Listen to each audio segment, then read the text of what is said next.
My name is Taryn Sabia. I'm the director for the Florida Center for Community Design and Research at the University of South Florida. We are the consultant team working with the Hillsborough County City County Planning Commission for the Wimauma Community Plan updates. And we're going to go through everything that we've been discussing over the past several months, and we're going to put it all together. And we're also going to talk a bit about the priorities that we've heard from the community over the past several months regarding the proposed policy that we've been working on. So as we go through the community plan, there are 4 areas that we've been focused on. One is the update for the livable communities element and the future land use element. The next is the downtown overlay, which is part of the land development code. The WVR2, the Wimauma Village Residential 2, also part of the land development code, and the strategic action plan, which focuses on downtown. So those are the plans and policy components that we've been looking at, and I'll go through a little explanation of where they sit and what gets adopted.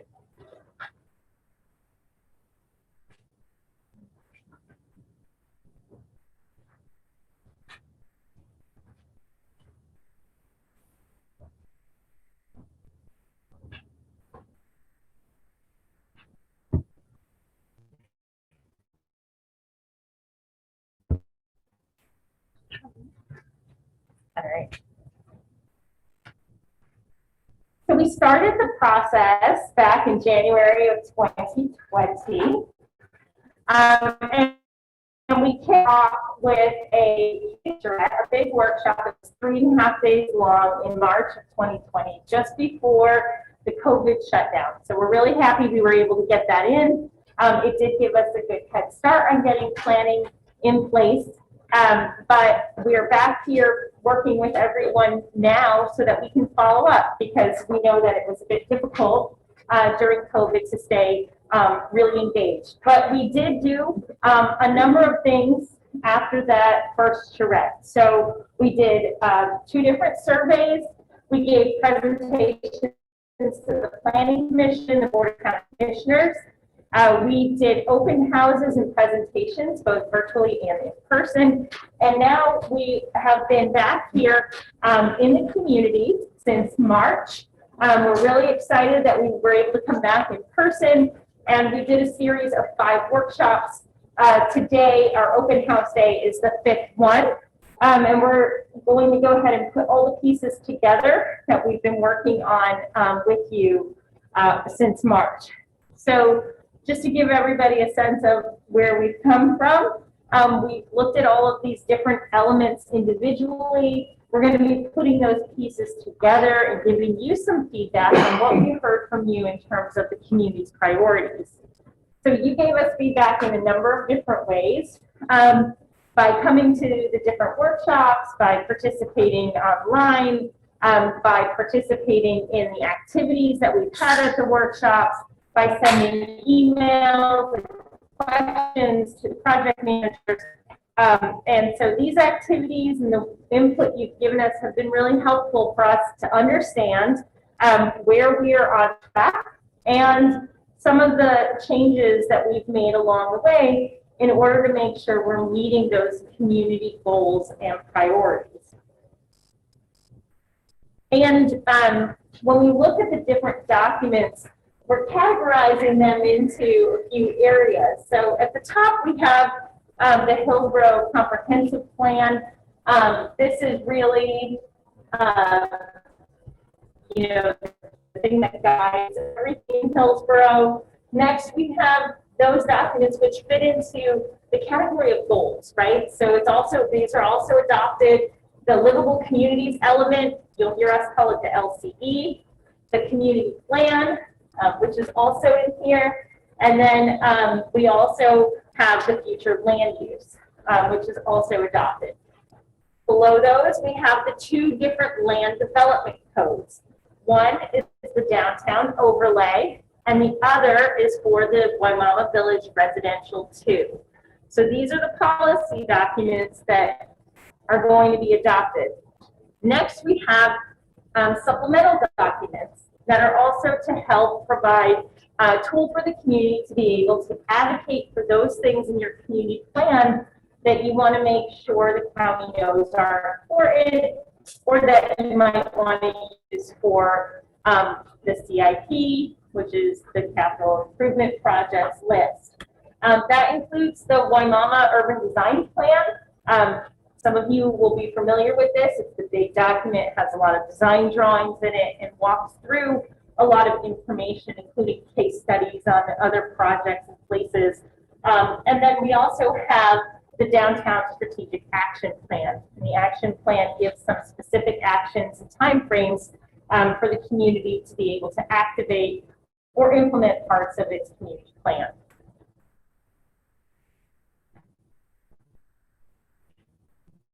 So we had 4 guiding principles that carried us through the entire planning process: health, equity, sustainability, and resiliency. And we also found from our input from the community and working through the different workshops and also our background research that there were 3 areas of critical needs: health, housing, and opportunity. These were the biggest areas that we found needs within the Wimauma community. And we heard a number of key objectives. Some of these objectives have carried forward from the 2007 plan, and some of them are new or were a bit updated. We heard a lot about transportation and mobility. So people wanting to be able to walk, bicycle, ways for children to be able to get to and from school safely by walking or biking. These were things that came up a lot with the Wimauma community, being able to articulate a distinct vision, being able to create a town and nature relationship, and wanting to include the downtown overlay as part of the overall character for Wimauma. And additional objectives also included wanting to maintain the affordability for Wimauma, as well as looking at some of our existing plans and policies and how those could help Wimauma move into the future. So to be able to give an example of what we've heard from you and to give you feedback on those priorities, the livable communities element, the element that sets the goals for your community, have been prioritized in this way. This is a different prioritization versus the original community plan. The original community plan from 2007 had these in a different order. These have now been prioritized differently by the community. So up at the top, we have infrastructure and public realm. Infrastructure has come up as being one of the most vital components and goals for Wimauma from the community. Education is number 2, the Wimauma downtown and development, number 3. Number 4 is business and economic development, followed by affordable housing and neighborhoods. The next is mobility and transportation, parks, recreation, and conservation, health, wellness, and safety, and the Wimauma Village Residential 2 area.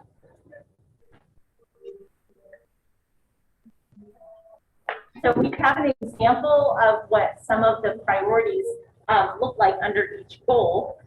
Each goal has a series of bullet points that fall under it, and those help us understand how that goal should be implemented or the types of things the community feels is important. So under the infrastructure and public realm, we know that water and sewer for downtown are important components. We also know that things like bicycle networks, we know that internet access is also something that has been discussed as an important infrastructure component for Wimauma. We created an urban design framework. So we talked a little bit about that urban design plan. The urban design plan helped us to be able to formulate and develop the policy documents. And so we had 4 categories that made up the framework: mobility, forming character, environment and open space, and cultural capital and community.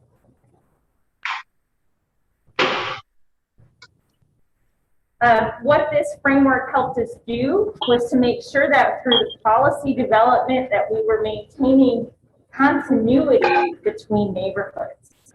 So wanting there to be a continuity between existing development, new development, redevelopment, and between the downtown and the Wimauma Village Residential 2 area. So they do have a relationship. There is a symbiotic relationship where one depends a bit on the other, and we want to have any new development be able to support the existing development and existing businesses. We want to see new business growth happen, and these are all things that have come out of those community goals. So some of the ways the policy does this is it does it through some of our design standards, and the first part is through the street cross section. So the street cross section is really the space that happens between buildings, from building face to building face. We call that the street room. What is that like, and what's happening there? And then the other place that we do it is through the building lot types. And those building lot types help set the scale, the overall size of buildings, also how near or far from the street edge or sidewalk they might be. And so these are places where we're looking to help create continuity throughout the neighborhoods.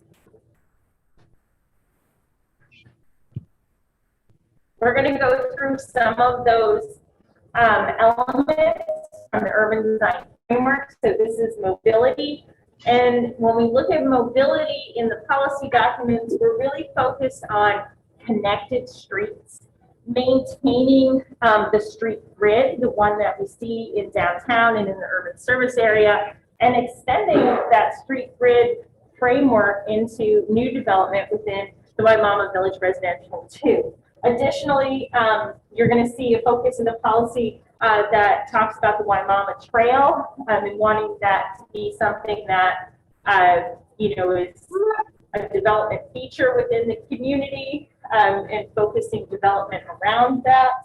And then it will also come back up in the community benefits options as we get to that part of the presentation. So the next one is looking at forming character. So forming character in Wimauma, we talk about it in the goals as that town and rural or town and landscape relationship. And so here we have, natural and green landscape as being something that's important to the character of Wimauma. Agri-hoods, which is neighborhoods that incorporate agriculture and gardening in them. That overall street room that we talked about as part of the forming character. A variety of housing types, as well as a variety of building types. So in the Wimauma Village Residential 2, there's a much more bigger variety of housing types that are focused on in terms of residential uses. And in the downtown, it's a mix of different building types because we're also looking at that commercial development retail space there. So for environment and open space, our policy looks at the conservation of wetlands and how we can conserve open space. Looking at parks and recreation fields within that, and then also looking at low impact design. So ways that we can handle stormwater naturally. So using the landscape to do it. And again, agriculture and trails.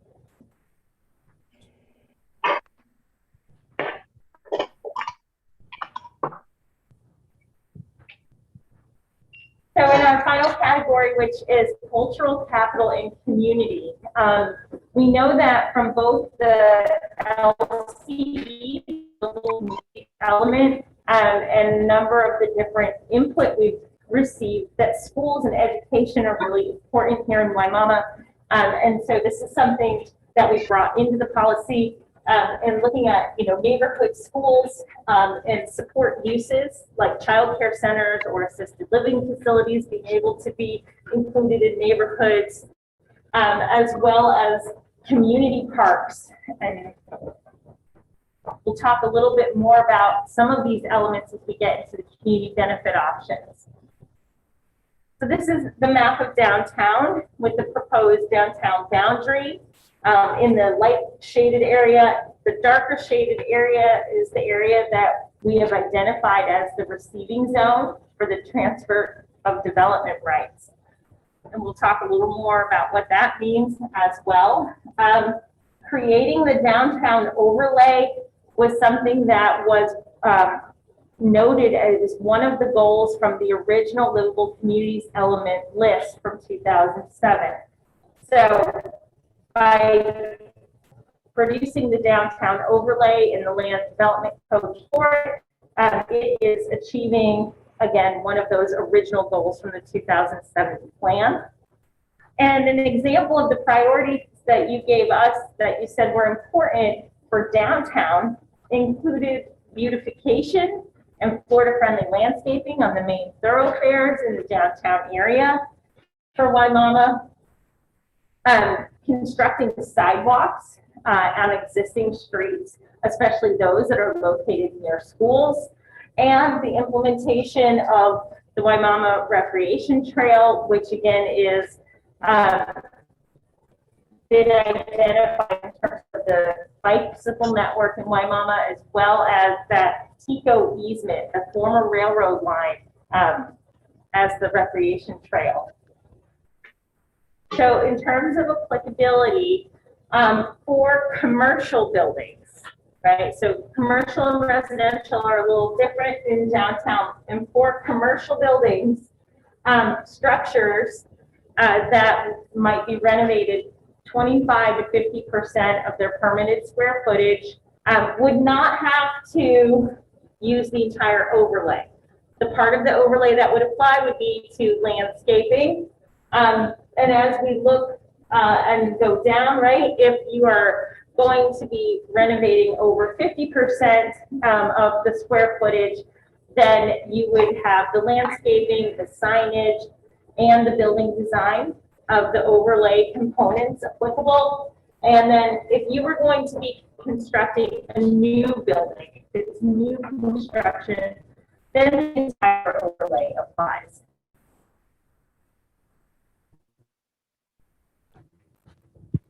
And our next section is addressing the applicability for existing residential, single family, and mobile homes. So the applicability for single family and mobile homes, if your home were to be damaged, destroyed due to a natural disaster or other catastrophic event, you can rebuild. The overlay would be voluntary. It is not required. If you are wishing to just rebuild that home, the overlay is voluntary. It is not required. If you want to rezone your property and change its use or increase its density, then the overlay. And our next slide is going to give you a picture of what new development in downtown could look like based on the downtown overlay. So based on the new policy, this is some of what you might be able to expect. It allows for mixed-use building where you can have shops, restaurants, or businesses on the ground level. You can even have businesses on the second floor or apartments. It will also allow for courtyard apartments and smaller scale apartments in the downtown area, row houses, live-work units, and provide a bit more in terms of options that are available for both existing property owners in downtown in terms of what they're able to do with their property that they can't do right now, as for new property owners in the future. Affordable housing has been a big discussion in the community, and as many of you know, the Hillsborough County defines eligibility by AMI, the area median income. And that is determined by one's income in the context of the household incomes around you. And so the annual, the annual median income for Hillsborough County at 80% is just over $47,000. So in Hillsborough, this is what makes someone eligible for the affordable housing programs that the county hosts. For Wimauma, the 80% area median income is a little over $39,000. So that is lower than the overall county. And one of the ways the policy is going to address this is that it is utilizing Wimauma's area median income for the affordable housing in the downtown area and in the urban service boundary. So the area that is outlined and shaded is the urban service boundary. The area with the darkest shading is that receiving zone for the transfer of development rights. And one of the ways that we're incentivizing affordable housing is to not only utilize the county's existing density bonus program that exists for the urban service area, but to allow that density bonus to be stacked with the density from the transfer of development rights. So it's allowing for more density to happen in the dark shaded area. And this is, again, to provide that incentive for more affordable housing in downtown Wimauma. So just to give everybody an idea too of what housing affordability means, housing affordability is based on a percentage of your household income that you spend on housing. If you spend 30% or less on housing, then that housing is considered to be affordable. If you are spending more than 30% of your household income on housing, then you are considered to be housing cost burdened. So just to give everyone a sense, there's a website at the bottom. I know it's probably hard to read from your seats, but in the packets, it'll be available. That link takes you to Hillsborough County site where you can learn more about opportunities to be able to find help for housing repairs, hardening of homes, and other programs that are available to help with your existing housing needs. And then where we're addressing it in the policy is through the mix of housing types. So for the Wimauma Village Residential 2, there is a required mix of 4 different housing types within each development. There's an additional community benefit option to increase that mix. The idea with the mix of housing types is that it provides for more housing options, smaller lots or larger lots, smaller housing, larger housing, so that there's a range of options available to meet a range of different incomes.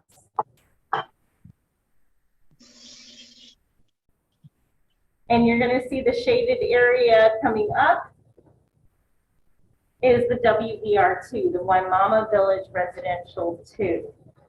This area is in the rural service area in Wimauma. The policy for this area and that boundary was originally conceived in the 1990s. In 2007, we see the shift from what was the RP2 in this area to become the WVR2, the Wimauma Village Residential 2. So it made it more specific to Wimauma. And the policy was intended to prevent a pattern of sprawl development.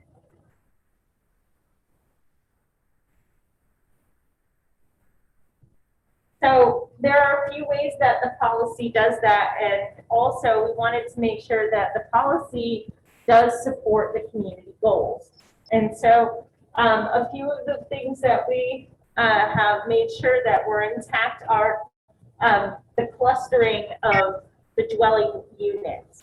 So right now in the rural service area, you can build 1 unit per 5 acres. If you adhere to all of the requirements for the WVR2, you can build 2 units per gross acre. But we're asking that they be clustered at a minimum of 4 dwelling units per gross acre, and that there be 40% open space. 30% must be connected next to each other. 10% we want to see inside the development through parks or trails or fields, agriculture or community gardens. And then you must provide community benefit options.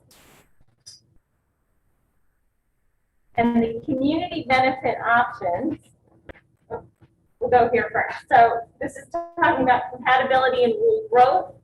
This is about timing, and we're still working and exploring alternative metrics for the timing of that growth.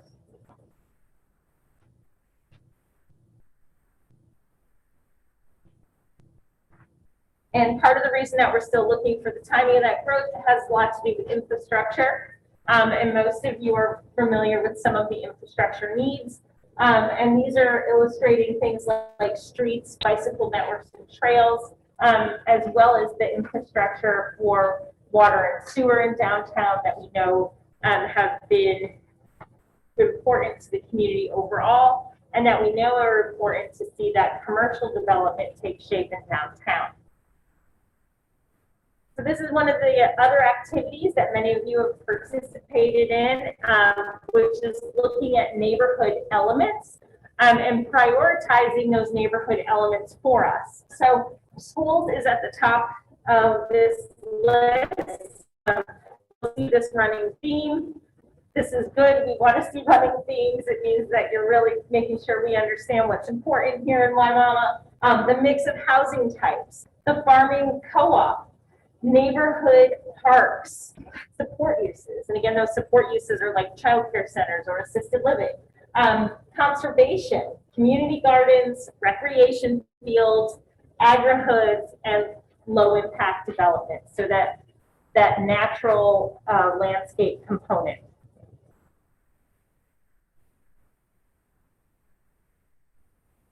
So for the community benefits,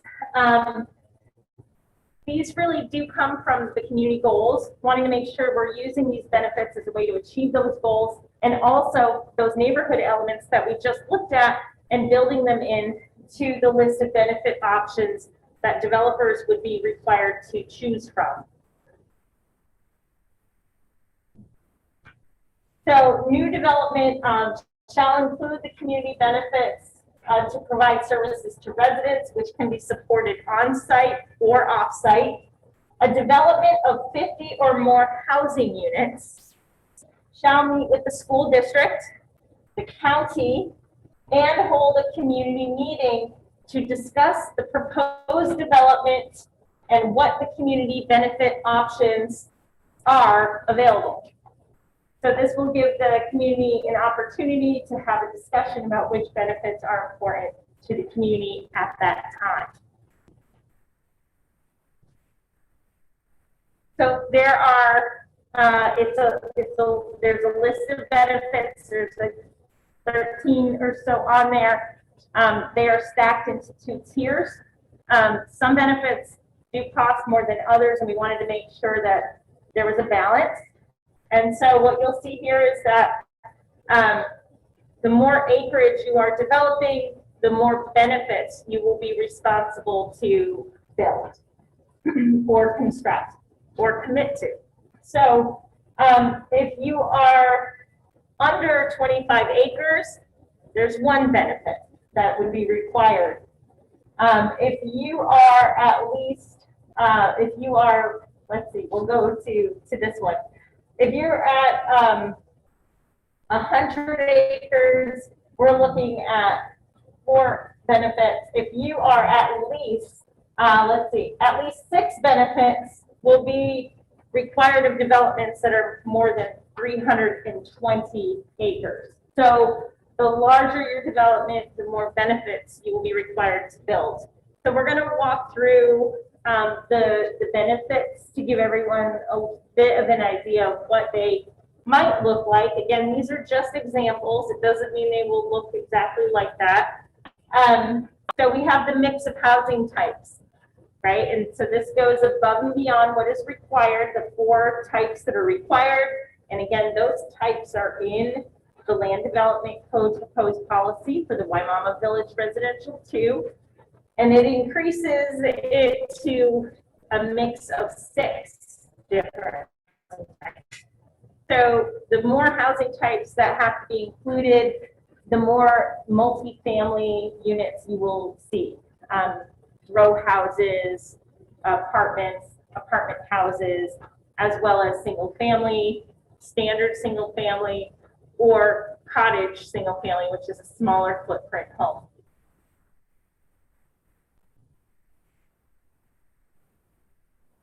The next benefit that is on the screen is for the Wimauma Recreational Trail to build a portion of that. It is adjacent to the TECO easement. And this is, again, just an example of what the trail could look like.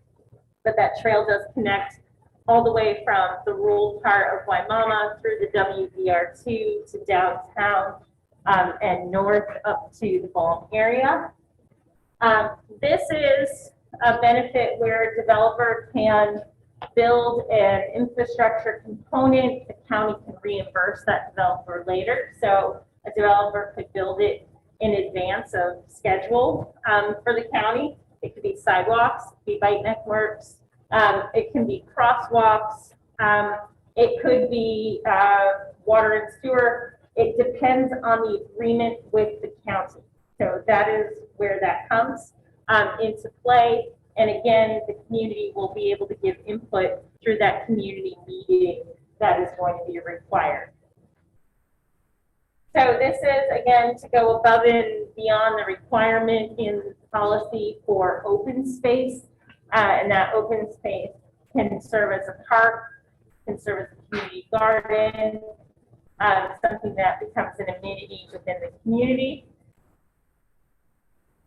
There's the community benefit option for school siting and infrastructure. So the properties for schools, as well as infrastructure to get to the schools. Schools can only build the sidewalks that, for example, the sidewalks that are around their footprint on their property. They cannot build the sidewalks that are across the street or the other infrastructure that's needed to get kids to or from school. And so this is why this benefit is in here for the developers to be able to provide that additional infrastructure. This is the community support use. So looking at community support uses, again, if these are included in the neighborhoods, support uses can include assisted living facilities. It can include a farming co-op or agri-hood, and it could include a child care center. So these are different types of support uses. Again, these would be open to the public. The transfer of development rights. So right now, in the WVR2, you can transfer development rights between properties. So you can transfer a developable parcel from one property in the WVR2 to another property in the WVR2. The policy will make it available to be able to transfer development from the WVR2 into the downtown.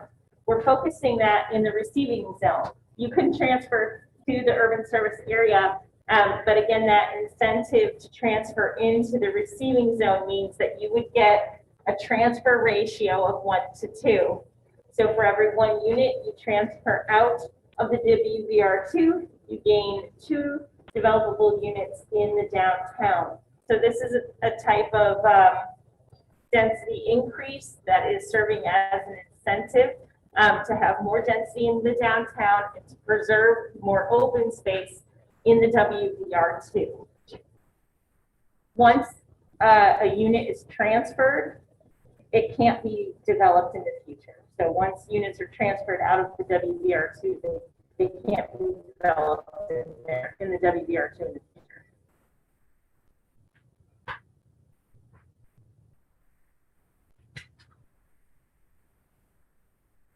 And the next one is for additional open space, green space, more preservation or conservation areas.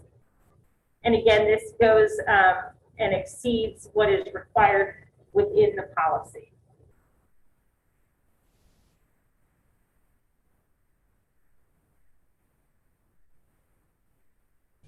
We also have a benefit option to build to a national green building standard for the neighborhood. So this would require that not only the buildings themselves be considered green and energy efficient, but that the site development would also be under those green standards as well.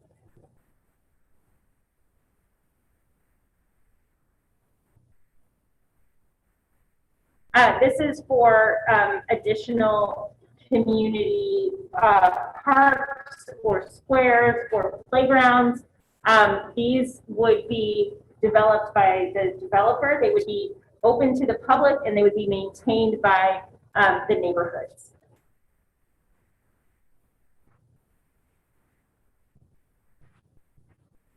So these next two that I'm going to go over are ones that we added based on feedback that we got from the community.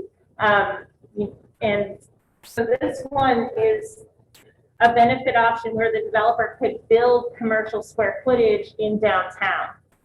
So this is one of those off-site examples where the square footage for a commercial building could be built in downtown, even though they're developing a neighborhood in the WVR2. And our last one is a benefit option where a developer can propose a project that comes out of the livable communities element goals. So there's a number of goals in there, and this allows the developer to propose something, to have a discussion with the community about it. And so this can help meet maybe future needs that are not anticipated right now. It could be that there's a transit circulator within the community goals. There's other economic development measures within the community goals, and there's also internet access within the community goals, and that can be something that can be an agreement under the community benefits options.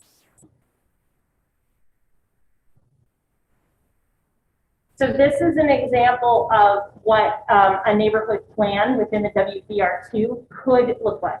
So it doesn't mean they will look just like this, but this is an example based on the policy draft that you have of what it could look like. So what we're showing in this is the trail component, looking at being able to develop and focus the development on that trail connection. There's a school located at the top corner, and co-located next to it is one of those community support uses. Housing is being clustered into a block structure so that it's easily walkable and bikeable, and it's also being clustered in a way to help protect the natural areas and the natural wetlands. We're showing that there's a constructed wetland to help, again, protect those natural wetlands. This example also shows that there is a community farm, so a co-op farm, an agriculture opportunity in it. We're showing examples of what the streets and trail would look like, as well as the different housing types. So this includes 5 different housing types plus the civic use of that community support use. So these are those different types of housing that could be in there. And this is where I get to ask everyone to please go participate in our activities that we have for you. So some of the boards will seem familiar. You may have seen them before. Some are new. but your feedback is really important, and we've been including it and updating this based on your priorities. And so please make sure that you give them to us and that you share those with us on the activities that are on the boards in the other room. It's a big help, and I can't stress enough how important that's been throughout the process. We have a planning commission meeting coming up in July, followed by Board of County Commissioners in August. And for any more information, you can visit the project website. There are the digital drafts of your handouts today are up there, as well as the large plan document and the strategic action plan. If you have any questions, you can reach out to Jay Collins or Sophia Garativa from the Planning Commission at any time. And I'm going to open it up for questions, but I am going to ask everyone to line up at the wall over here for questions. We want to make sure that anyone that is online can hear the questions that are being asked. So any questions that you have, please line up for us just behind the computer stand that's right over here, and we'll be happy to answer those. And I just want to thank everyone for taking the time to be here at these presentations, throughout the workshops, and today. Your participation is really important and has really done a lot to influence the outcomes of these plans. Please, go ahead with your question. Okay, I'm hoping not required to wear the mask or maybe shop, but that doesn't matter in a crowd like this, but I want to be able to be heard. Unfortunately, I'm trying to hear you, and it's a little bit difficult all the time. I wanted to be sure that whenever there is a transfer of development, it definitely goes before the zoning hearing master, or doesn't it? I believe that the transfer of development has to, and there might be someone from the county that can more specifically answer that. Yeah, I think it goes to a place development, so we can memorialize what's allowed on each property. So that would plain development just has to go after. So the transfer of development rights would have to go before the Board of County Commissioners. Okay, I made another, standing on a second, I made another note, one other place, one more question. Just find it.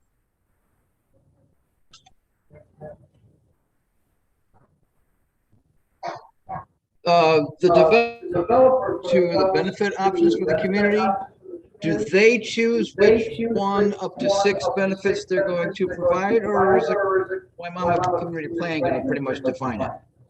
So the developer will propose the 6 that they're going to do, and then they will be required to meet with the school district, the county, and have a community as well, so that there's input given.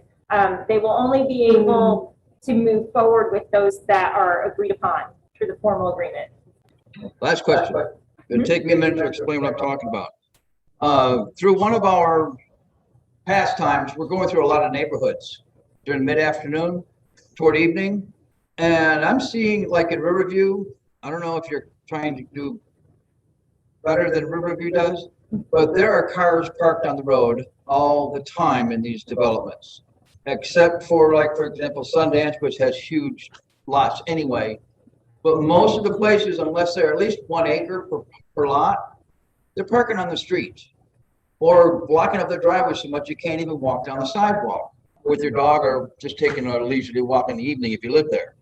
I'm curious if that's a concern of the Wimauma Community Plan, to try to lessen the amount of cars that have to park on the road because the driveways aren't big enough due to the size of the lot, which, by the way, I personally don't think they should be less than 7,000 or 8,000 square feet, let alone the 4,000 they're allowing now. Thank you. So to answer the question about the streets, we do have more narrow streets so that the streets allow for more walkability, which was stressed as being important to the community. We are encouraging that driveways and garages be at the back of the properties, and that the use of alleys be something that the blocks include.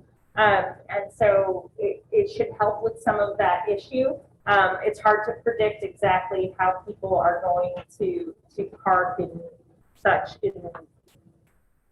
but we can certainly take a look at it and see what's happening in Riverview. I do have a question, just to get clarification on where the urban service boundary is on your map, because the colors, they shade off. So I'm trying to get an understanding real quick on where that boundary is.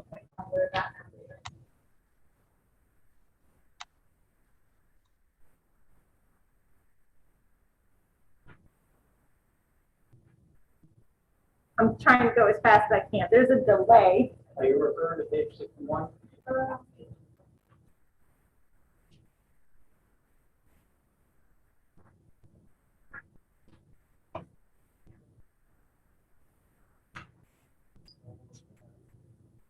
So Bishop all the way up to Westlake between Yeah, the 579. north side of Bishop, everything south of Bishop is in the rural service area. Then everything on the TK right of way to 579 out, rural service area, and everything north in this area, rural service area. Okay, so I have a question. I emailed it to you, but I didn't get a response. So if you own a property in the urban service area and it's 5 acres, and you've decided that you want to split that property into 5 separate acres, how does that overlay affect that property owner? If you're separating it, then that's going to be a different component. You'll have to go through the process of separating the property. If you want to build on that 5 acres, if you're going to leave it as a 5-acre property and you want to build on it, you can build as much as you are zoned for. So I have 4 children and I have 5 acres and I want to give each of my children an acre. How does that overlay affect them? Right, so Gloria, if you are currently zoned for, you got 5 acres and you can put 5 homes on there today, you're zoned for, the overlay is voluntary. If you want those 5 acres, because you go talk to Michelle, and Michelle says you can rezone that to 10, you don't want to do that, then the overlay would apply. So you don't want to rezone it. You just want to separate it because it's already zoned ASI1, meaning 1 house per acre. Right. You're just trying to separate it. In my case, would each property owner of that acre have to comply to your overlay? Because okay. No, it's voluntary. And then I do have one more thing. The affordable housing, when you say 39,000, is that 39,000 household? Is that based on 4 children, 2 Yes, houses? it's a typical family of 4. A typical, so 2 parents, 2 children? That's correct. And it's That's what that number is based 47,000 on. everywhere else in Hillsborough. Why is it $8,000 less for Wimauma? It's due to the income levels in Wimauma. Because it's higher or because it's lower than Hillsborough? Because Lower. lower. So they cannot make more than $39,000 to qualify for affordable housing in Wimauma, but you can make as much as $47,000 for Hillsborough? So that's right. But so the policy wanted to, we were asked to focus on people who are here living in Wimauma to be able to provide housing to people who are currently here and not just for housing people who would be moving in. The cost of living in Hillsborough County right now is about $22,000. That's just one person living on their own, not including rent. So it seems like if you're basing it on 4 people and they're not allowed to make more than $39,000, I don't really understand the affordable part. So I don't understand why in anywhere else in Hillsborough County you can make up to $47,000 for 4 people, and they have to make less in Wimauma. Have to. So they don't have the option to make up to 47 like the rest of Hillsborough. And when you say Hillsborough, do you mean every other city except Wimauma? So the Hillsborough number is encompassing of all of Hillsborough, including Wimauma. So it's all of Hillsborough, and it's the area median income. And so what it means is that there would be a certain percentage of housing that would be set aside for the lower income residents of Wimauma. So it wouldn't be that all the affordable housing would only go to people making less than the 39,000. It would be that there'd be a certain percentage to make sure that we're addressing those who may be in most need in Wimauma to be able to provide housing for them and have additional housing up to that 47,000.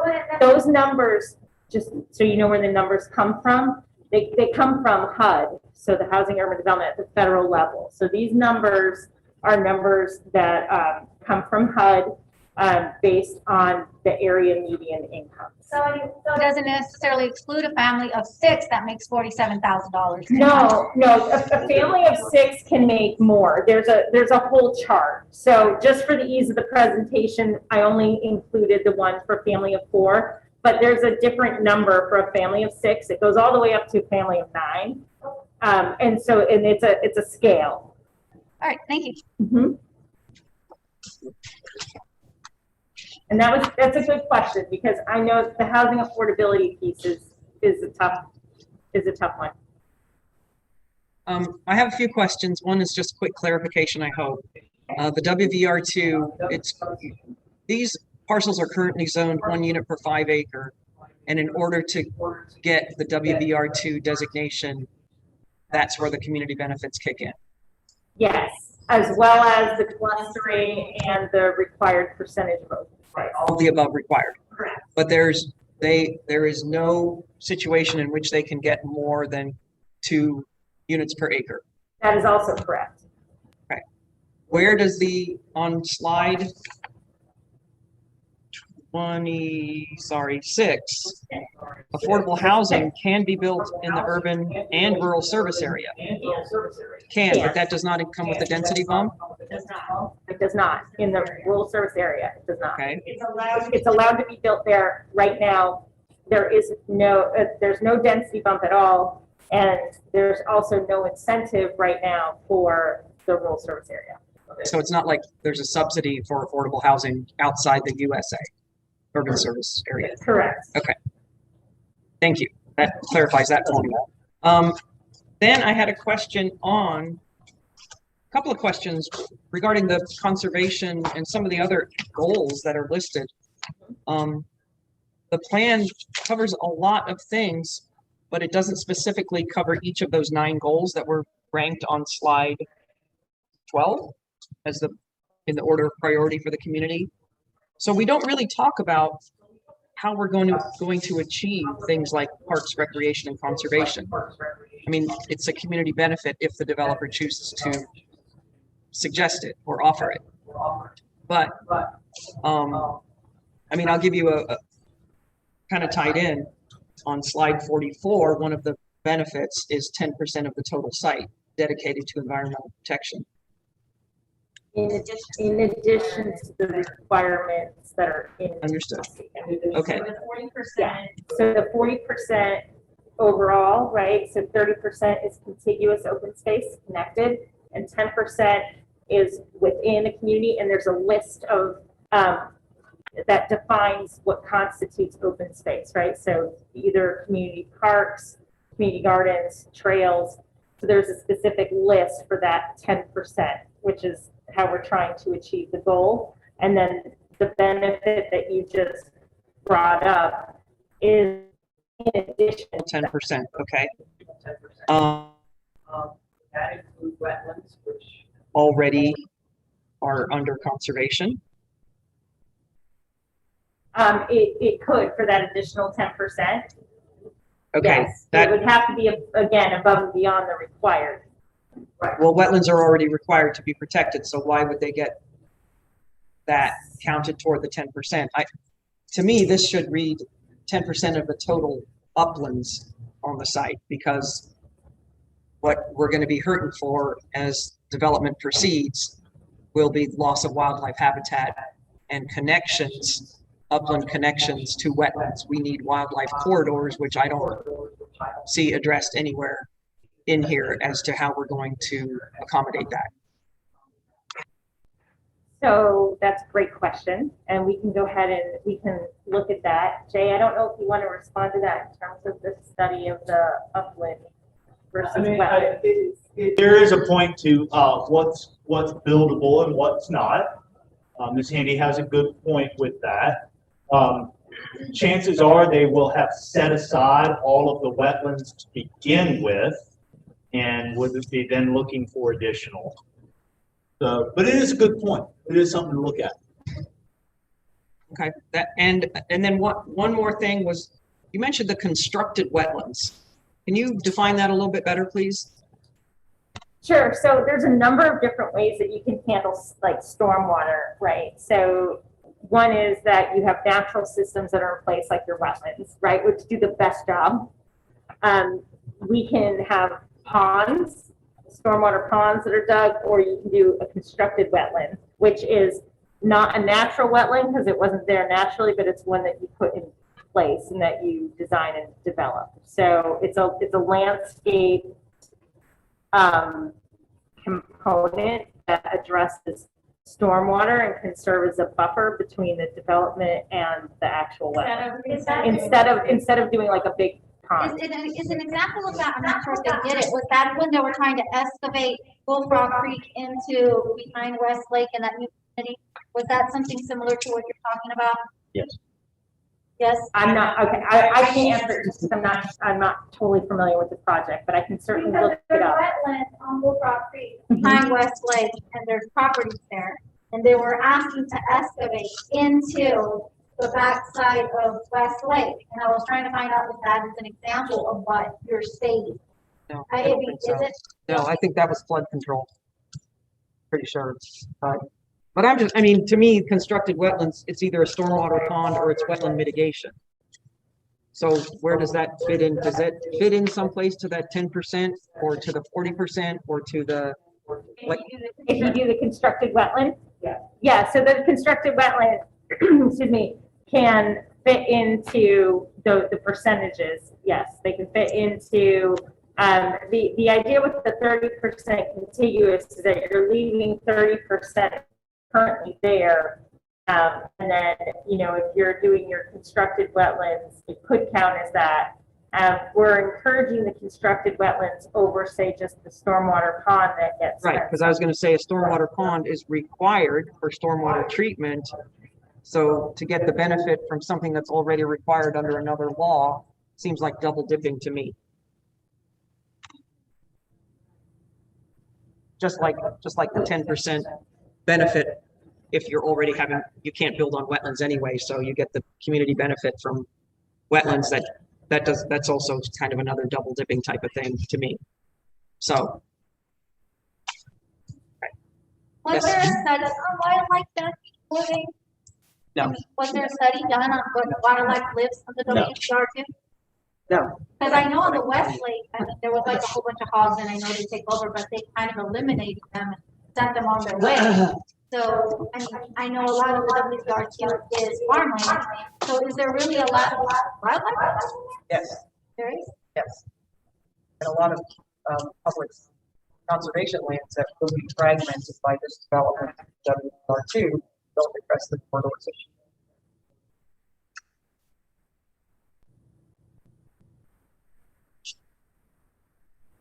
So we'll link those and we'll take a look and see about the corridors.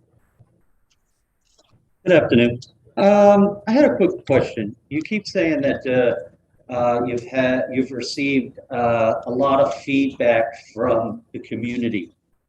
I'd like to know how many people reside in Wimauma and what percentage of people or residents of Wimauma have you actually received feedback from in regards to any of the plan that you have drafted here today?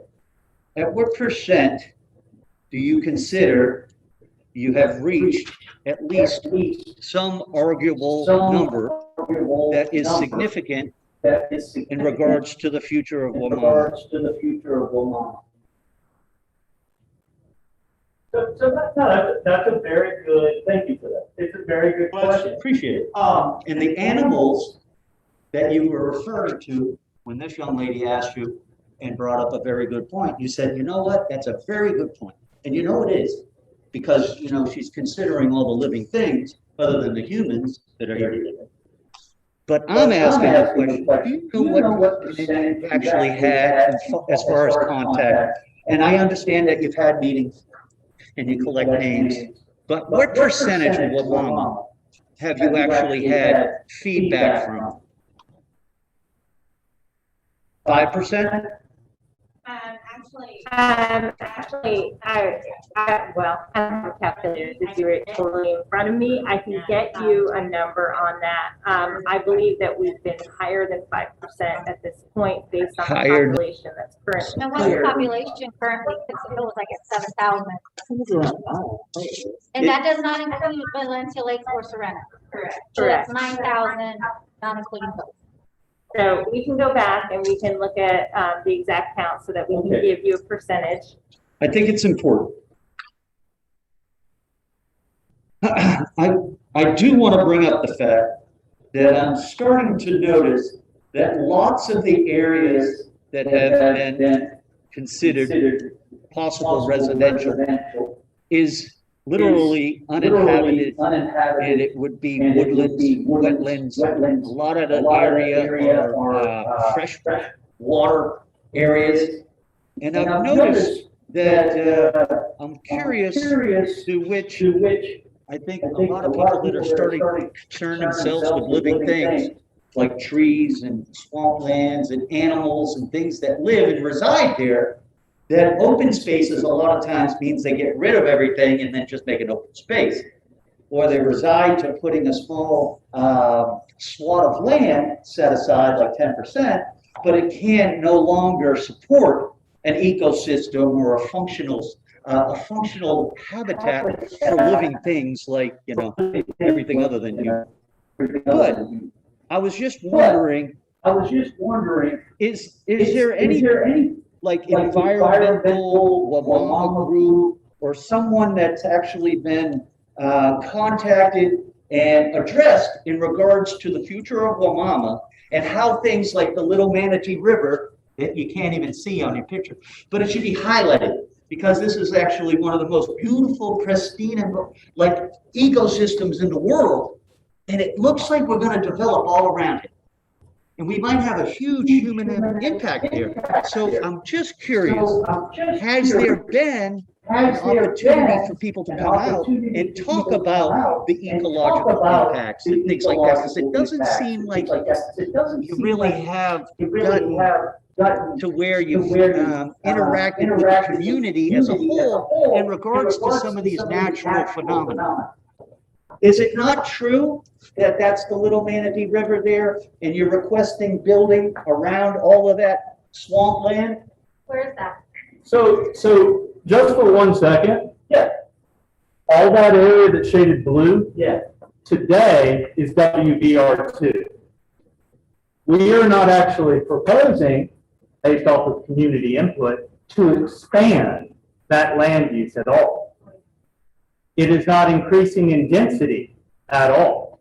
The only thing that we've been charged with to do and then talk with the community about, is to have a conversation about how, sorry, I'm pointing at you. No, it's fine. You're good. Is how those subdivisions will be built, Because today, you can build those subdivisions on making sure that we environmentally are safe and sound 100%. And the county has protections against degradation of wetlands, air quality, and a variety of things. Soil conservation, there's all of that, which is things that we, of course, take into account.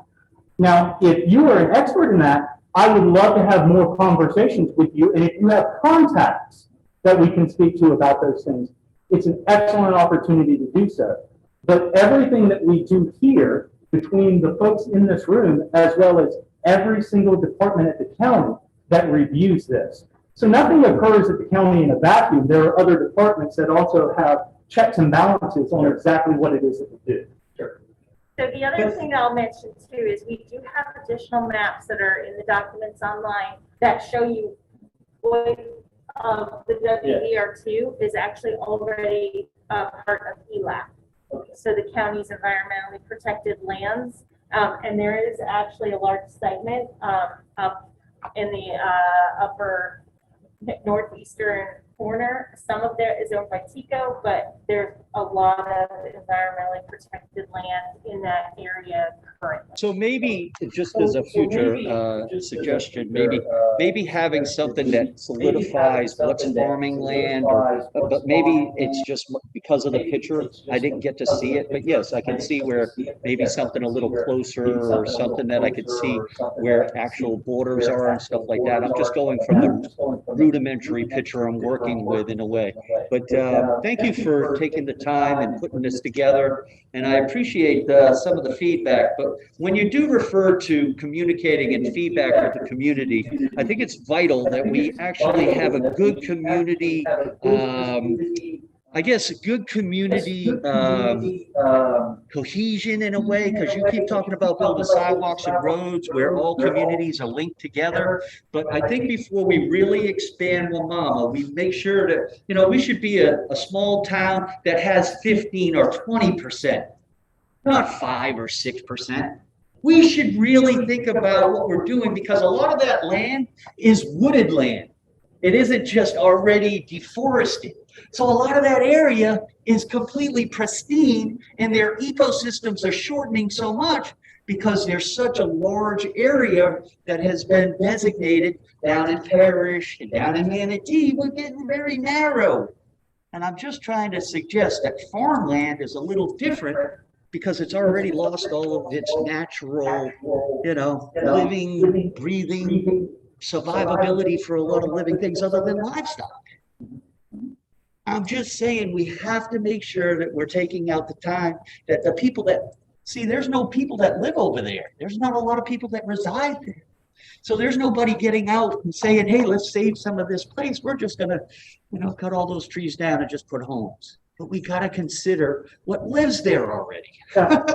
No, I appreciate that. And before, one of the big things about why we do try to save some of that land, I shouldn't say one of it, a tool that we use is a clustering ratio, right? Right. So that can be built up to 2 units to the acre. That's the maximum that you can get. And we want you to cluster that at 4 units to the acre so that it will save some of that open space. Because if it was simply residential 2, you could just build across all that blue. You just build and build and build and build, except for the wetlands, obviously. So that is one of the tools that we have at our disposal that I believe the community wants, is to see some of those open spaces. And then there's a variety of other planning aspect tools that go in that we think is positive, because that cluster development allows for those sidewalks and bike trails and roads to connect from the new parts of town to the more older established parts of town. Thank you for the conversation. Thank you for the, I really appreciate it. All right, back again, couple more questions. I'm hoping, we're trying to do with the Bum community plan, that we're going to strive for not letting wetlands count toward the number of homes for development. Okay, if there's 40 acres undevelopable, there should be 80 homes less. Okay, is what I'm getting at. But I'm curious, here you say a clustering of 4 per acre to preserve open space. You said a minimum of 4. I'm not understanding, does that mean you could build more? You could cluster higher. We have different development patterns that are being looked at in terms of those different housing types for the WBR2 based on what the community has asked for. So you could cluster at a higher ratio in some parts of it, sure. The higher the clustering ratio goes, the more open space you save. Okay, but I'm hoping open space doesn't count wetlands. That should be totally separate. So again, with one thing, I know exactly what you're talking about with the wetland density issues that are going on, but that is a separate study from what we're doing. So this includes that wetland density credit at this time until such time that the board takes action one way or the other. So we were instructed by the board to write this with the idea that wetland density credit exists, which it does currently right now. And then when the board makes its decision, we will this will be upheld, or we will have to go back in and remove wetland density credit from this. So again, the board. Okay, you're 40% right now. And when you cluster, can you give me an example of where they've clustered more than 4 to an acre? Is that something like Ayersworth Glen or along Clement Pride towards 672, South Fork? I'm sorry, I'm answering all. No, you can't, Jay, go ahead. I'm trying to, it's so slow that.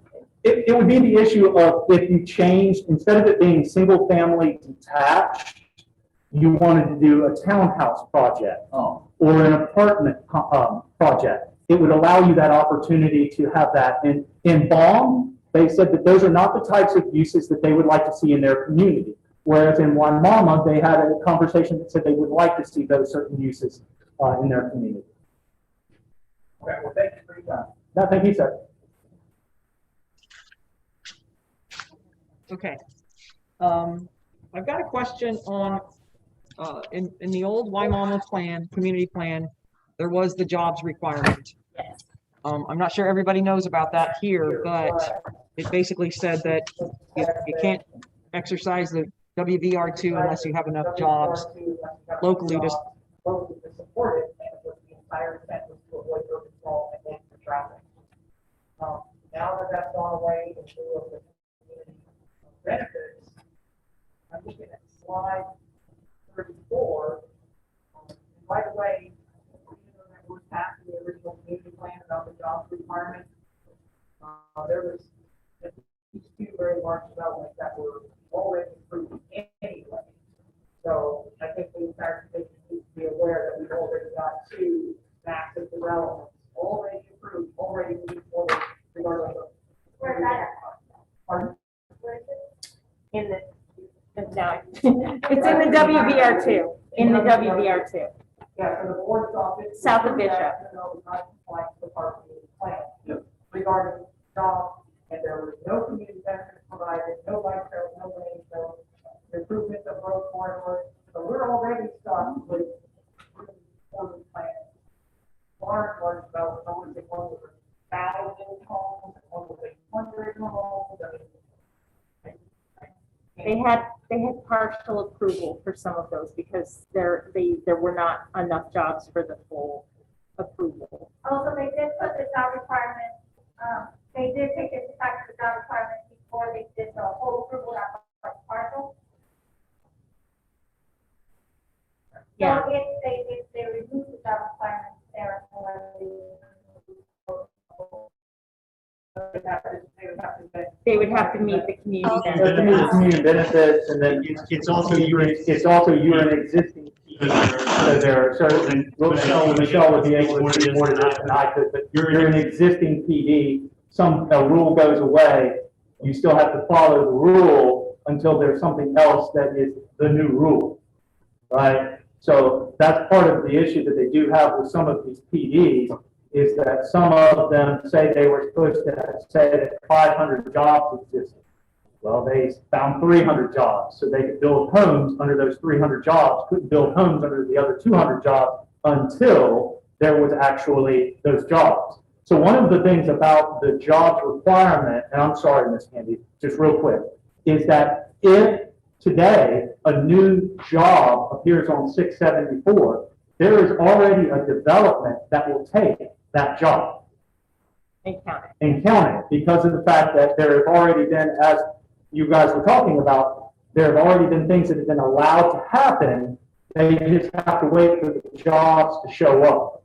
Is there no way to limit what is the requirement now for the job? What's the job requirements based on Based on a square footage. And So- the number of people per household. So the previous number of people per household was 2.1, if I'm not mistaken. The current household sizes in Wimauma is 4.6, right? So the numbers for the jobs requirement are also out of date based on what has, the growth that's happened in Wimauma, the number of people in the household, and then also square footage requirements per certain types of businesses. So it varied based on the type of business that was there. So, the hard part is that it's a jobs count, right? Jobs requirement doesn't produce jobs or make jobs. It's just a count. And what they do, like with Walmart, for example, right, is they divide it up based on the square footage that it would require that says per this many square foot, that equals one job. So does this Walmart have automated lines? Okay, so that means that there's fewer jobs, right? But they still have the square footage, yes? So we lost jobs when they did that.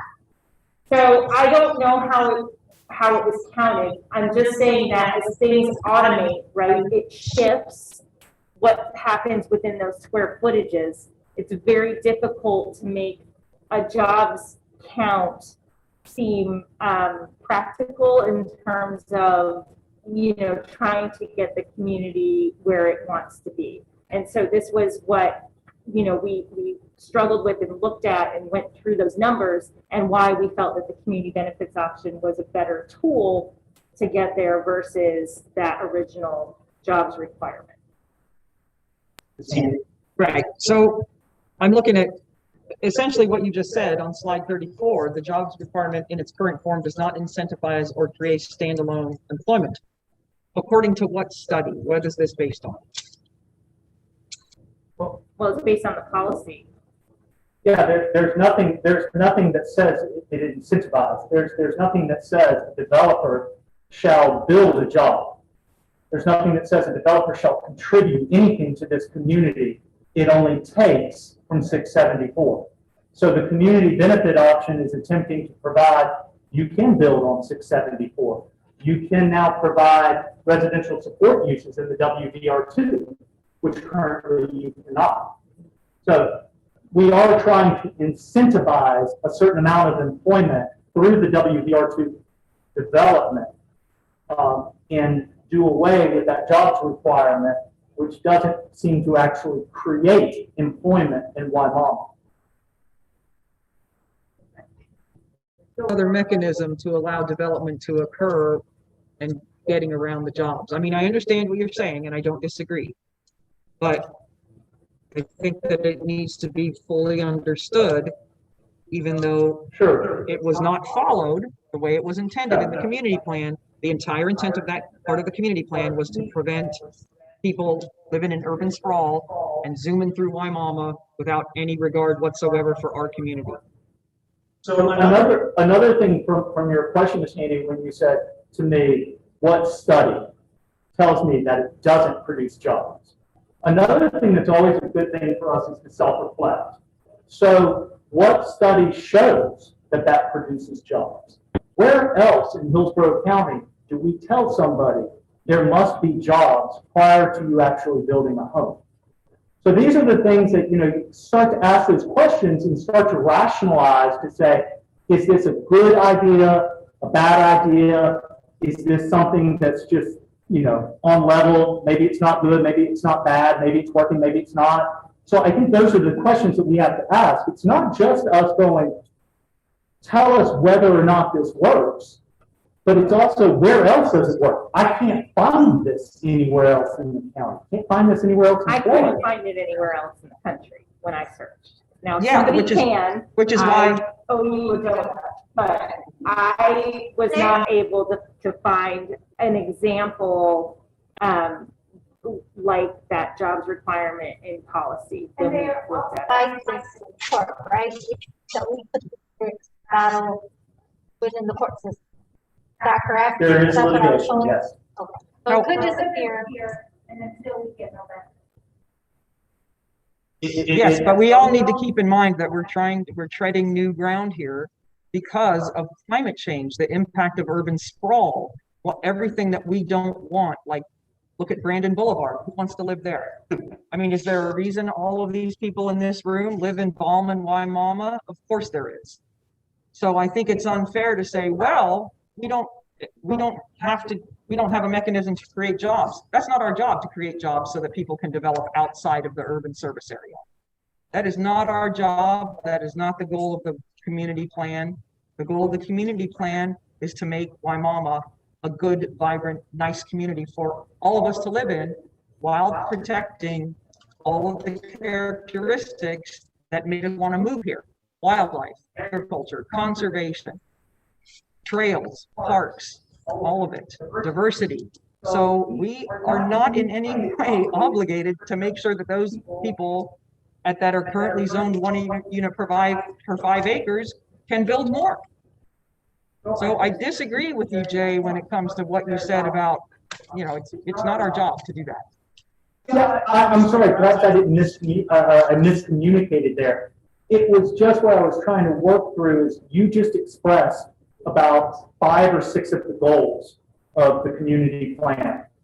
The other goals also are economic development and the proper development of WVR2, a revitalized downtown, education. These are all things that we collectively believe through the community benefit options, we are providing a better vessel to actually reach and attain that through the conversations we've had with the community. We're expediting that, but I will say that I purchased land in downtown Wimauma and I employ 8 professional positions that go to work right there, and I had no incentive. So it can and will happen if we're appealing to the right demographic. So, but that was a bit of a tangent, but I wanted to also, on slide, I don't know what the number, 16, some of the neighborhood elements, we talk about connected streets, and there's been a lot of talk about the Wimauma Trail, which I'm very much in favor of.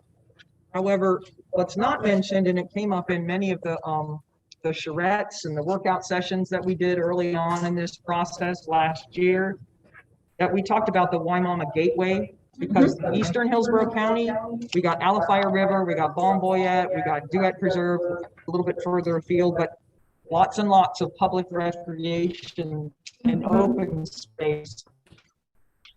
That is still in the community goals. The gateway is still in the LCE. It is under the Wimauma Downtown and Development one. I think if you look through that list, it's in there. It's also in the Downtown Strategic Action Plan, in the overall community plan, and it's going to be one of those elements the community will have to advocate for that CIP list, the capital improvement projects list. So let's talk about trails that connect Wimauma, because we can't be a gateway unless we have a way for visitors to come and use these amenities and know about these amenities. And like a multi-use trail that takes us out to Alafire River State Park, for example, okay, or to Bomboyette Scrub, or to the ELAP preserves, for example. And being like a High Springs type of community, if we would do more to promote those amenities, okay? And again, going back to the neighborhood elements, slide 18, there's talk about wetlands, parks, constructed wetlands, but again, no uplands, no wildlife habitat, no wildlife corridors. And I think that's a huge missing piece of what will keep us looking at the conservation elements that everyone has expressed a desire to do. I mean, who in this room has not seen the sandhill cranes and the little babies crossing the roads, right? And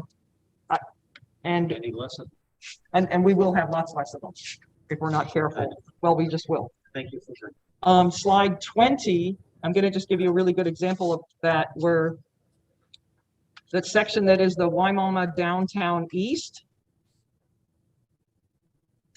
There are wetlands on that slide. There are, I don't know if that's the one you're on. No, that's not the one. Okay. I know you said it takes a long time to get to it, but my point being that on the north side of that Wimauma Downtown East is Bullfrog Creek and lots of wetlands, and Moody Pond, sandhill crane nesting habitat, as well as lots of other wildlife, wading birds. People come from miles around to pull up to the side of the road and do wading bird watching on Moody Pond. And then to the south of 674, we've got lots of wetlands. We've got the ELAP properties that you mentioned.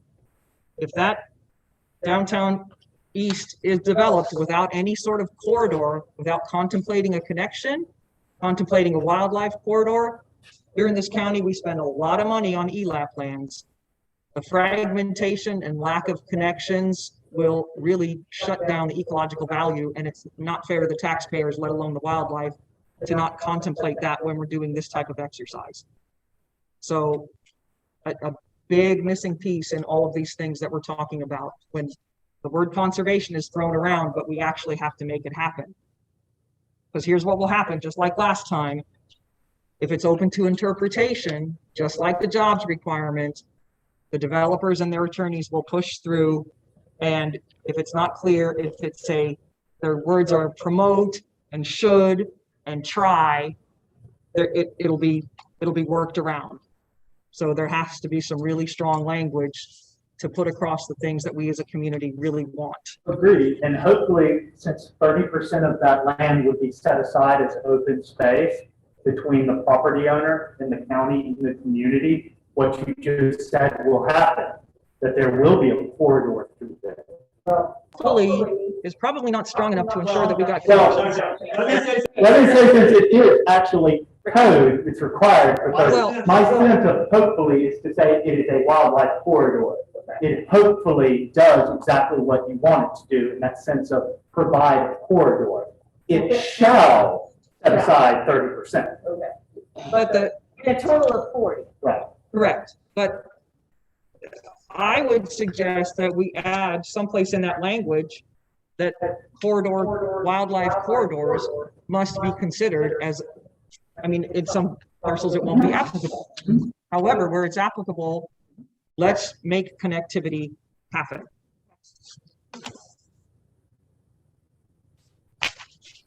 Thank you for. Thank you.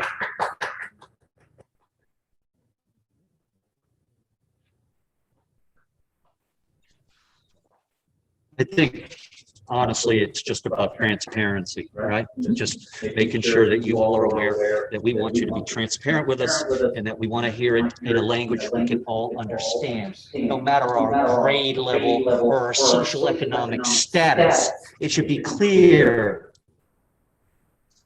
Please make sure that anything in regards to any of these wetlands, things like that, all we're trying to do is just make sure that we're environmentally friendly, and we want to have as less of an impact moving forward with all your planning and rezoning and all of that stuff. I just want you to know the 5% or the 1% or whatever, we really do care about our environment and the future of the free space for things to live free. We really do. And we want that to be one of our mottos, I promise you. But I have a quick question. And that's why I came back up here. In regards to this actual document that you drafted for everybody and copied on the community and special area studies. I don't see any environmental impact stuff. I don't see any kind of like information, EPA things. I imagine you guys are going to make sure that all of those things are carried out well before you give permission to anybody to develop the land, correct? We're going to go sure that we dot all our I's and cross all our T's and make sure that our environmental impacts have been properly looked at and evaluated before we give the next developer or somebody the opportunity to change whatever's there naturally, correct? Is that, we're all in agreement with that? To the fullest extent of the law, Okay. they will follow exactly how they should Okay. develop within the county. Okay, so I have a question in the 84 page. On the one that I actually have, I don't know if you have that in front of you. I wanted to ask you a question. Okay.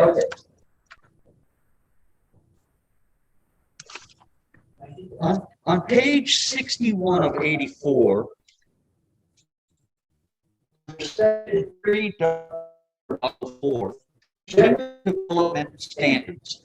General, meaning basic standards.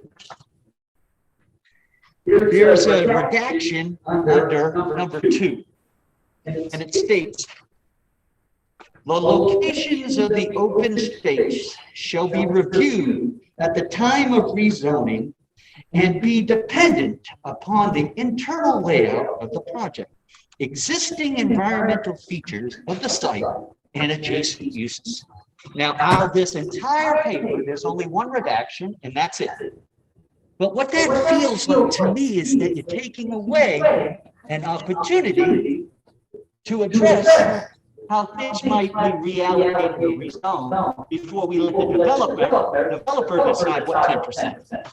Pardon me, I'm sorry, because I was moving back and forth. What page are you on? Okay. Again, that's page 61 of 84.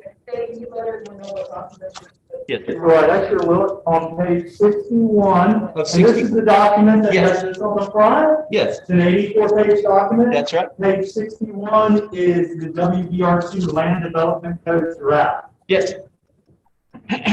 And the only redaction on this document is Oh, that, yeah, I didn't take that one out. Yeah. So one quick thing about this. yes, This is supposed to be, but this gentleman told me I'm saying, the document that actually has all of the edits accepted. We do that so that the community can easily read through something and see whether or not they feel that it's of benefit to them, rather than receive something that has a bunch of strike through, underlines, and other things of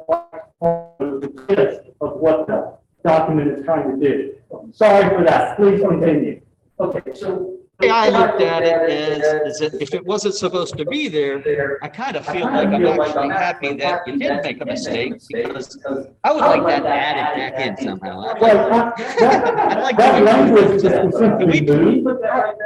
It's just simply moved to another part. That's what I can find for you. All I gotta do is go ahead, once I go back Why don't home. you still give us the permission to do such a thing? And they're giving us permission to actually have feedback about what kind of decisions they're gonna make about maybe a wetland or something like that, or changing something, or putting a bike path through someplace. Right. Never know. Yeah. Just make sure that if it is somewhere else, I wanna make sure that it Sure. doesn't fall out. This could quickly remove us from being able to even just have a discussion about what do we call it? The general development standards and the general practices. So we don't want to get away from that basement layer where we can have our input. And that language what could address the wildlife. Right. Right. Exactly. That's why that language is kind of a little, Right. You're right. But I wanted to also point out, and I'm just curious, one of the things that I had noticed on the first couple of pages, actually pages, page 3 through, it's the goals of Wimauma. And goals and strategies, and what I've actually seen here is actually one of the last goals that the community has communicated to you is that their last goal was actually this idea of Wimauma Village Residential 2. Out of the 9, we don't want more growth and expansion and all of that stuff. We want schools, we want health, we want this, we want that, at the very bottom. But what's actually being discussed, what's the most important thing on the other side, and everybody else other than Wimauma in the Hillsborough County, is that they want number 9. They want number 9. They'll give us everything we want, but they want 9. Don't just give it up. This land is so precious. We shouldn't just roll over another school, another road, another sidewalk, a library. Please, just think about it. So these are the existing goals, just. I know. And we reprioritize them based off of the community I know, feedback. 5%. And that was exactly, he was correct. It came in last. I got you. Now, one can pontificate upon why. There's nobody that lives there. Right. There's nobody that lives there. They don't have a voice. Well, Well, no. there are people that own that property. Right. They are 100%. not here because they're attending the bomb meetings because they're farmers. But, But that doesn't mean that they don't care. Right. They're property owners. Right, of course. I'm just saying, it doesn't matter if they care, it seems like they're. So that's the conversation at hand, where the gentleman talked about, what's the percentage that you've spoken with and everything. So when you do see certain things that get ranked fall off, it's not because it's not important to the community. It's just that perhaps that segment of the community was not the most vocal, How many didn't have the most property people owners who showed up to a meeting that day when this particular exercise went through. there's any number of things at times when we blame. Yeah, how many property owners Now, are how there? many property owners in the WCR too? What's the population in there? I mean, there's population here. Sure, Yeah, there's not much in WDRC itself. Most of the population is in the other side. And so are you getting area. info from, how many, I mean. We did have the property There owner has to be a from, number of how many people are actually coming from there. we don't ask for people's addresses. I mean, we have their, think about it. How much information, how much information? well, you were willing to give. Yeah, you're willing to give it. See, that's the thing. Not everybody is. But, Oh, you know, people can sign their number. I bet, You know, that's why I'm saying, you know, But I 5% can tell you that we did talk to, many, if not most, of the property owners that own the areas of them. have been involved, that's their property, they're actively involved in this process. But can I just say that in many cases, not all, but in many cases, there's all people who will attest to this, I'm sure. You know, not people who are going to live and end up with, living with what happens in the, on WDR2. The rest of us all. Yeah, but I understand that, I'm just saying, as a property owner, I don't want someone to tell me what I can do with my property, as a property owner, is what I'm saying. Like he said, there are a lot of people that are locked in the city, and they don't live here, and they don't have an address. But as a property owner that lives in my, and I'm not sure, but I do. Then the respect is that I don't want the government to tell me what I can do with my property. And there are property owners in there that have property, like the wetlands and the trying to remove it, which decreases their property value. There are things that I think we have to take into effect on WCR to as a community. Yes, we want to see certain things, but that there are property owners, that is not free land, that's what we're talking. Well, in that case, they would want me to provide acres, which is what they got. And that's, And that's, you know, right, people, everything else. So Tammy has been waiting for a while to ask a question, I believe. Cammie Corbett with the law firm of Hill, Ward and Henderson. Our law firm did represent the Davis family in their rezoning of their property. We've also represented the council family. I'm not sure representing either of them here today. I didn't intend to speak. I intended just to observe and hear what the community had to say. But there was quite a bit of discussion about the jobs requirement, and I thought I was compelled to factually correct some things that were said on the record. There were 2 rezonings that were approved.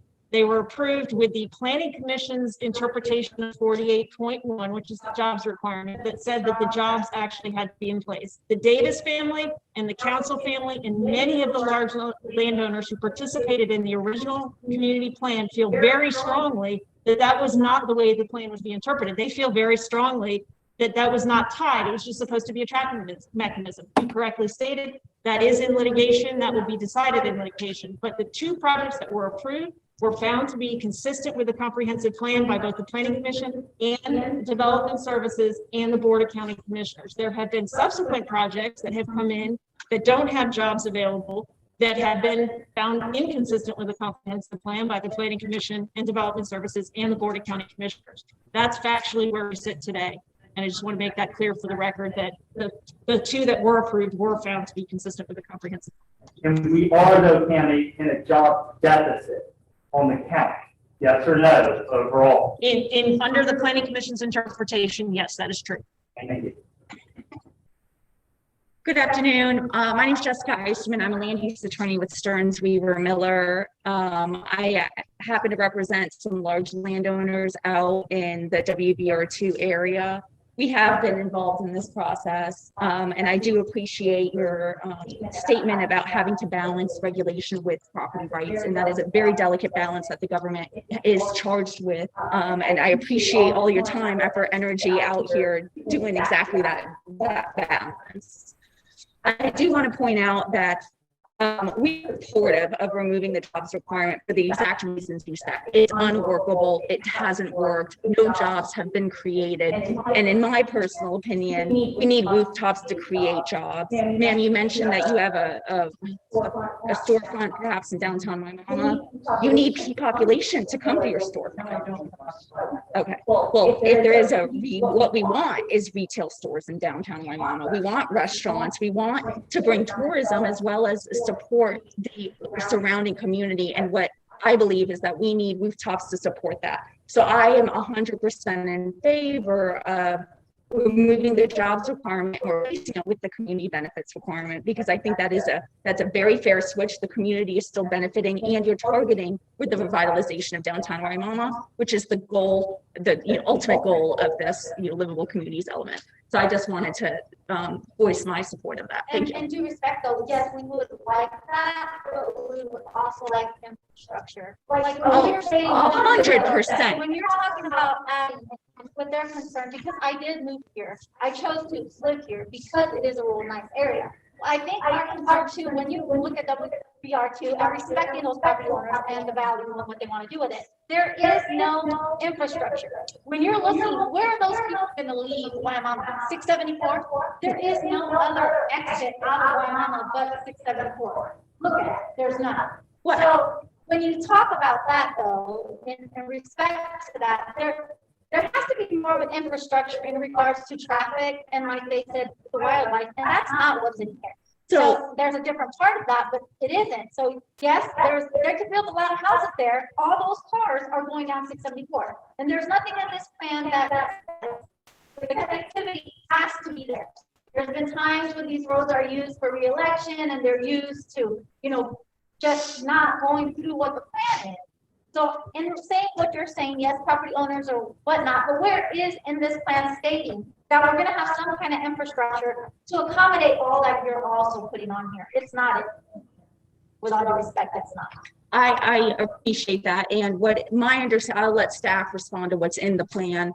My understanding is what is in the plan is that developers have to provide water and sewer infrastructure, and Florida requires concurrency, which means infrastructure has to be in place at the time of development. So that is all, it's not in this plan because there's already a law that says that.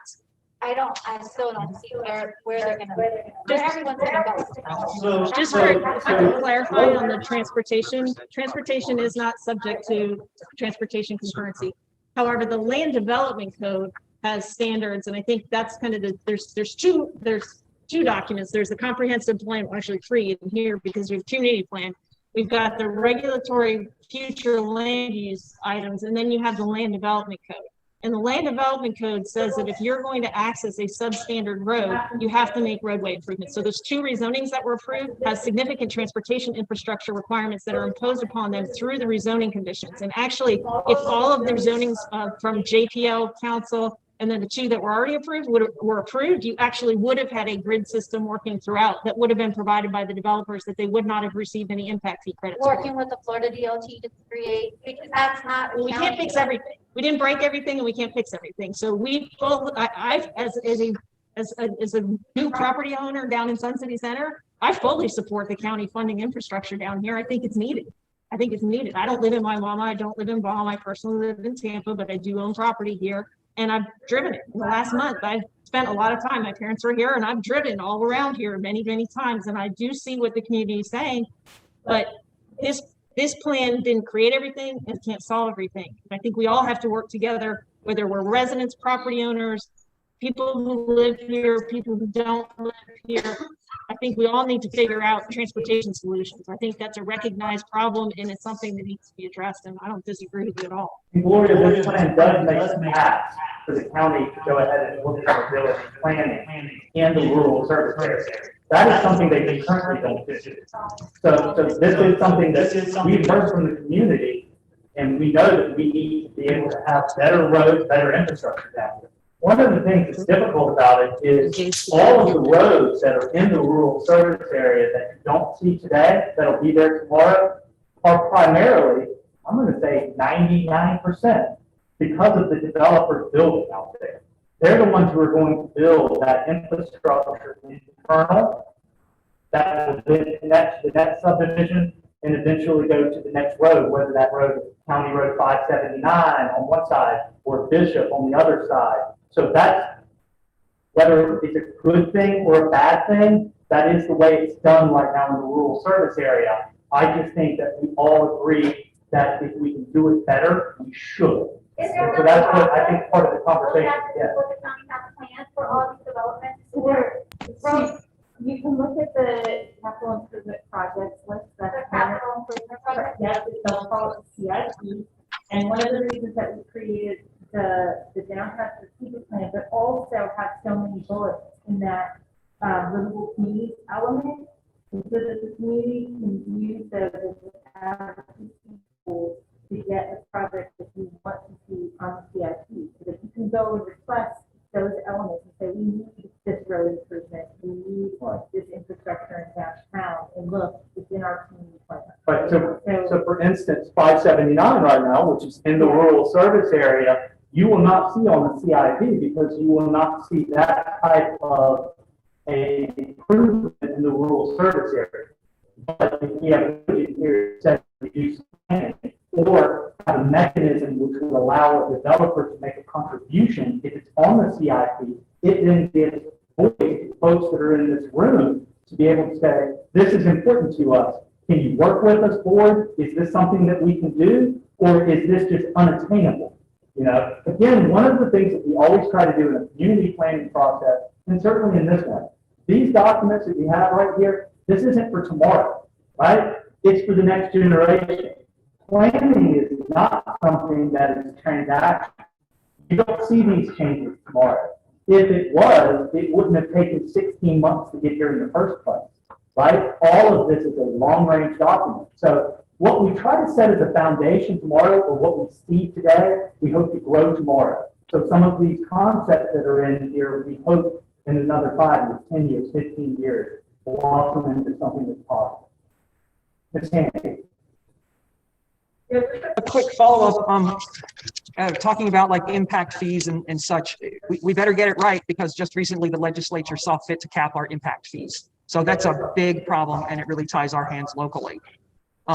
So the other thing I wanted to say is the whole rooftops argument. I mean, it's a chicken or the egg.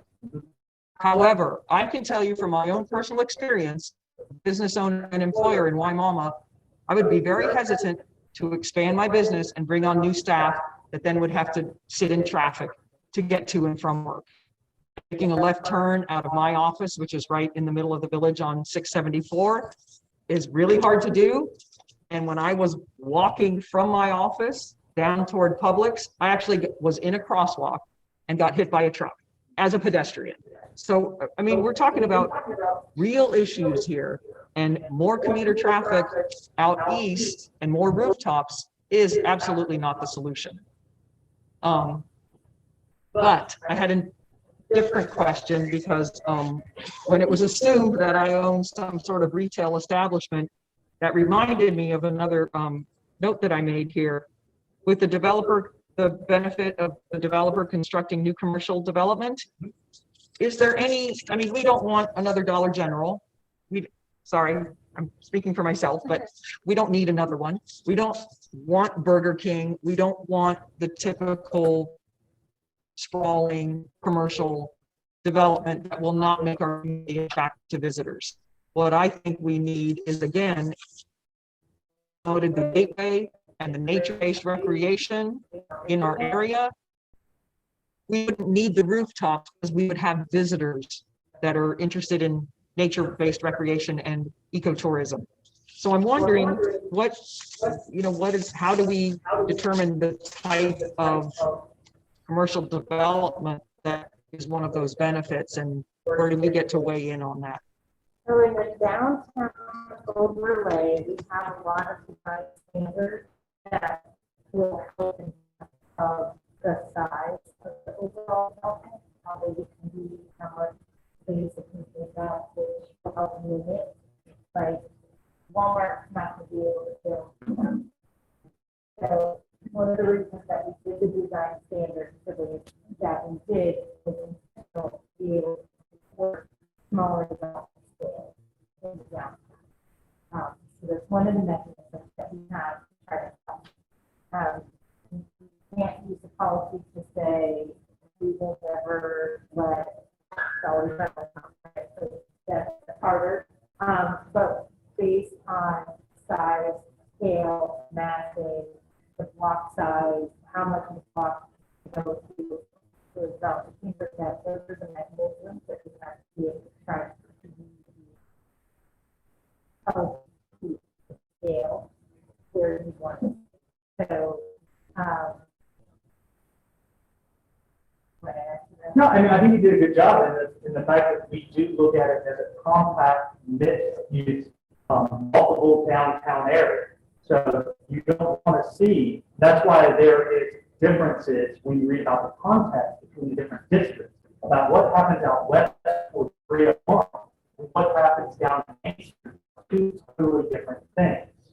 So they are at least asking for a form to be different. And they're requiring a certain amount of forms to be different. When you push that building up, the parking's in the rear, we all know that Chick-fil-A is not going to show up if they have to put the building up in front and they don't have enough lane for the drivers. You don't have that. You don't have that. Walks won't happen. Is the downtown East going to require the building, the commercial, parking lot to be that as well, or is that just downtown level? Downtown Eastwood as well, except for industrial uses. And where's the industrial?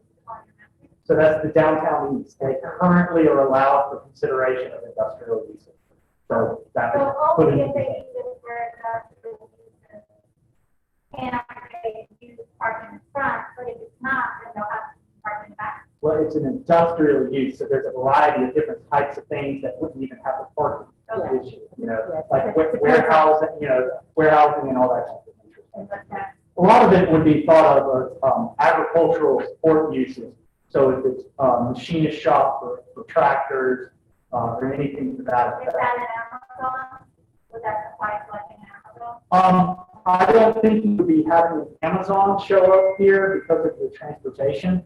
Pretty sure you're not going to have that. The one benefit of not having business. Well, guys, thank you so much. We really appreciate it. As always, Gloria, Miss Handy, and Tammy, and thank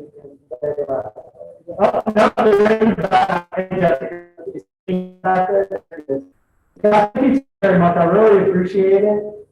We do have a little bit of time left, I think, before Bethel tells all of us to actually, no, we don't. It's 2 hours. So if you haven't gotten any lunch or food, please, delicious, and they can run on around. We don't see from the inside, okay? So you walk out the door and you go have tacos in the morning. Right outside the door. So people can put it out and Thank you, Holly. Thank you, everyone. And thank you, Dan. And there are very young people who got more information. Not overwhelmed.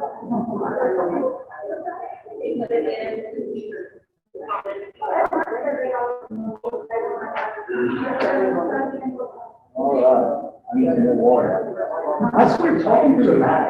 He was making twice as much. He's like, you drive out the top.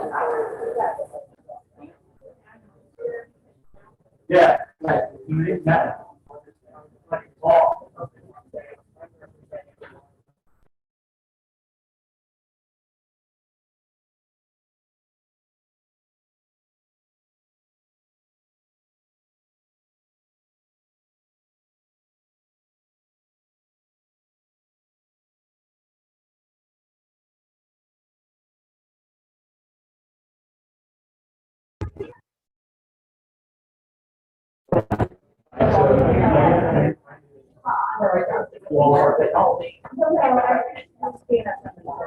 Oh, okay. All right.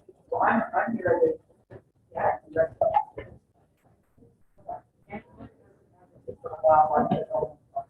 Well, it was good. It's good stuff. We need to hear it. Yeah.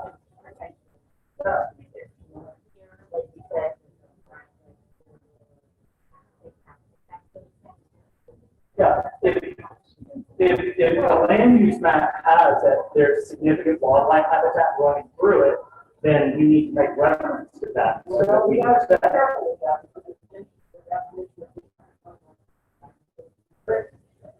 very subpar. Okay. Yeah, I was gonna say, at least all the new developments within the urban growth boundary, that, I looked at the whole wildlife habitat, and it's like, it's all over. There was nothing. And it's all the real facts. Yeah, or either that or if you're saying the presentation. It's Yeah.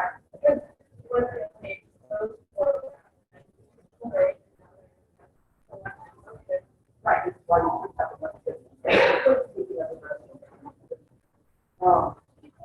Yeah, yeah, it's true. And county commission,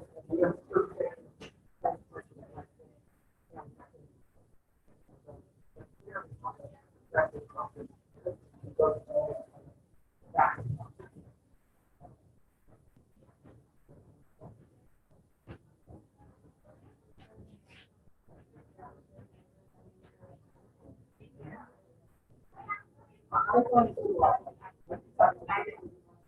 yeah.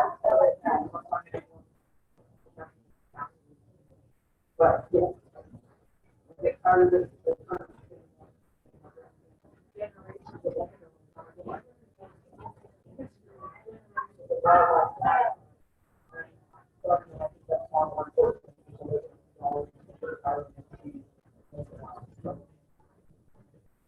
Okay, so far, you don't have to. Yes.